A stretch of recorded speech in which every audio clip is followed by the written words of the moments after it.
नमस्कार. Bharti short and sweet व्हिडिओजमध्ये आपलं स्वागत. बघा, जे काही प्रोडक्ट आहेत ते आपण आजही कंपनीच्या नावाने ओळखतो. त्यामागे त्या कंपनीची मेहनत किंवा आपला झालेला ब्रेन वॉश असं आपल्याला म्हणावं लागेल.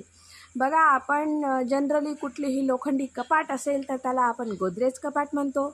दुसरं म्हणजे आपण डासांसाठी भरपूर लिक्विड्स निघालेले आहेत, परंतु आपण त्यांना गुड नाईट आणा असं म्हणतो.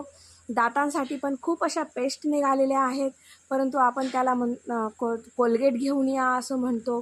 पाण्याच्याही भरपूर अशा बॉटल्स आहेत, पण आपण बिसलरीच मागत असतो. झेरॉक्स ला फोटोकॉपी म्हणतात, पण आपण या झेरॉक्स नावानेच त्याला ओळखत असतो. आणि भाजपला मोदी सरकार या नावाने ओळखतो. कशी वाटली माहिती? धन्यवाद.